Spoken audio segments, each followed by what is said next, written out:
So let's say you're an officer on a regular patrol duty, and you do something like this over the radio.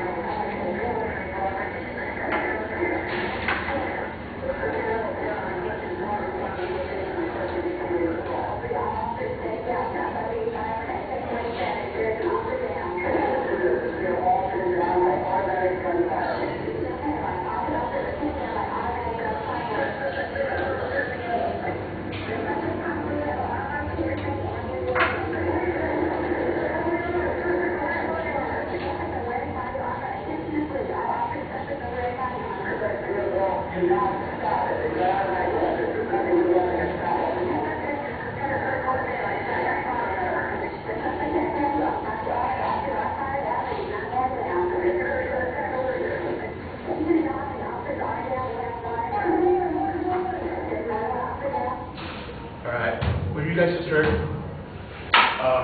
was basically the start to one of the most famous and most dangerous shootouts in American history. Although it really only lasted 45 minutes, it's still considered by many a war zone. The LAPD was not ready for it. Nobody was ready for it. If you guys haven't figured out yet, what I'm talking about is the North Iowa shootout. Today I'm going to illustrate and introduce you to what exactly happened, what led up to the moment, what happened during the shootout, and what happened as a result of that event. Before I go any further, I'm going to introduce you to our lovely suspects of the day. We have Larry Phillips on the right and Emilio Monserrano on the left. Phillips and Monserrano met in 1989 at a Gold's Gym, and for some reason Phillips had an infatuation with firearms. Don't know why. He had it. And this infatuation led more to just having that infatuation. He eventually ended up acquiring thousands of ammo, 1,000 rounds of steel-plated ammo, and access to Aramid. I'll explain in a bit what Aramid is.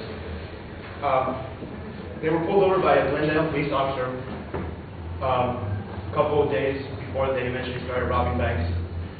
And what the officer found was 2 automatic rifles, 2 handguns, and about 3,000 rounds of ammunition. So he eventually, just like any officer would do, took him to jail for conspiracy to commit robbery. But for some reason, they only served 3 months, and the judge said he had fines to pay for what he did. But the judge, not being the greatest, smartest guy in the world, said, you know what, you guys need money, I'll give you a rifle back, so you still want to make money. Well, they made money using those rifles, but just not as the judge intended. In '95, they started robbing banks. And in that same year, they killed an armored truck guard while in a robbery. At that point, they were wanted for murder. In the late 1996, they robbed 2 branches of Bank of America. At that point, they gained the title Tied to the Bandits. The previous robberies were deadly, dangerous, but nothing compared to what happened on February 17, 1997. Both suspects arrived at Bank of America at 7 a.m. right before it opened. They both consumed the drug phenobarbital, which is a muscle relaxant. And right after that, they got their weapons and they were ready to roll. As they were walking into the bank, they were just, for some luck, there's an LAPD officer driving down the road and he sees them walking in. He calls it in. Immediately, they have the bank surrounded. And then all of a sudden they start hearing shots being fired from inside the bank. Those are actual surveillance photos from the bank robbery. When both of them went in, it was a takeover style. They went in shooting everywhere. Eventually everybody just got scared and complied to their demands. Immediately they located the bank manager and told them to fill out their bags. But since they didn't quite do the homework right, the armored truck delivery schedule was changed. And there was only about $300,000. They were expecting to clear over $1 million out of that heist. They both eventually left the bank, kind of irritated that they didn't have what they were looking for. And when they came out, it was a surprise. There was about 12 officers surrounding the building. They were expecting some cops to be arriving at that point, but not as much as there was. They eventually just hesitated for a while, shook their heads, and began to shoot. You can't really see that, but those are the actual shootout scenes. And officers were taking cover behind the patrol cars thinking, that's enough, we'll make it. But what they didn't know, they were packing AK-47s. And for you people that don't know what AK-47 is, it's the most prolific firearm designed by an engineer in Russia by the name of General Kalashnikov. Since this weapon was made, it was automatically made for war. These guys weren't just packing the regular Kalashnikov, they had a drum magazine, which means 100 rounds, which means less reloading.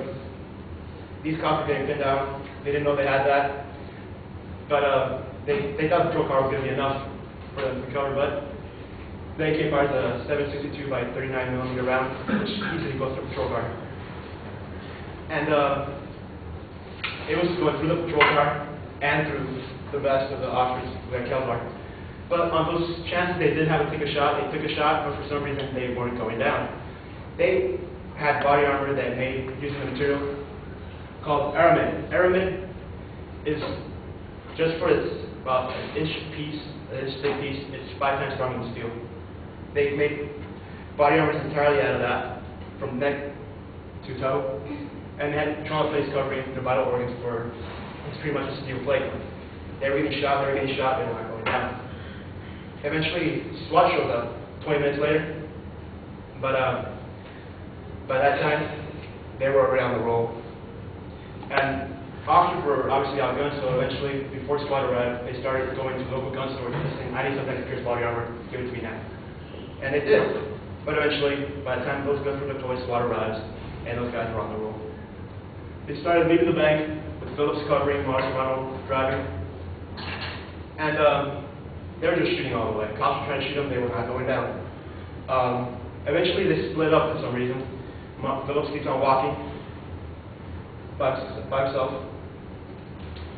And for some reason, his AK jams. It's a picture of his AK, it jams. For some reason, all he had to do was just hit it, and he was ready to roll, keep on going. But for some reason, he didn't. He draws the 9mm gun. Officers are like, all right, we're even now. And eventually, his gun gets shot out of his hand, and he's like, you know what? I'm not going to go anymore. Puts the gun underneath his chin, and blows it off. Blows his head off.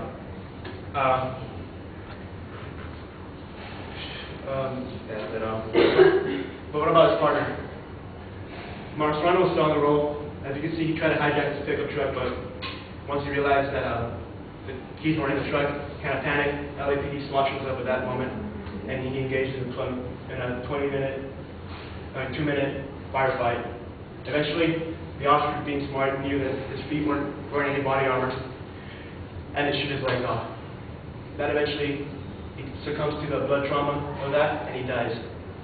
After everything was said and done, Phillips suffered 11 gunshots that actually managed to pierce someone. Nobody knows how many actually just bounced off.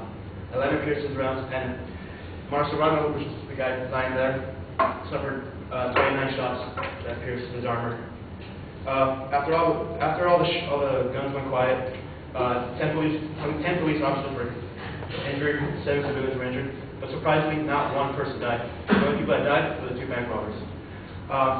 After the guns went quiet, there was still an issue of why this happened. Why it happened and how it happened. Many new policies were put into place to prevent this from ever happening again. There's Phillips' death. Now, most patrol officers carry assault rifles, hollow point ammunition, which expand on contact, and armor-piercing rounds to disengage anything like that happening ever again. The LAPD and the world will never forget what happened that day. As you can see, there's a car all shot up that day, and the LAPD made a little remembers just by that little section of the museum they put up of what happened that day. The robbers fired over 1,100 rounds. That's about 2 rounds per second. Due to the bravery of those men who confronted the robbers, even though they knew they were outgunned, the suspects did not get away. I'm still amazed that 2 men were able to hold off the entire city for 45 minutes. It was 2 men with 350 cops. Due to this event, many policies were put into place to ensure that this never happens again.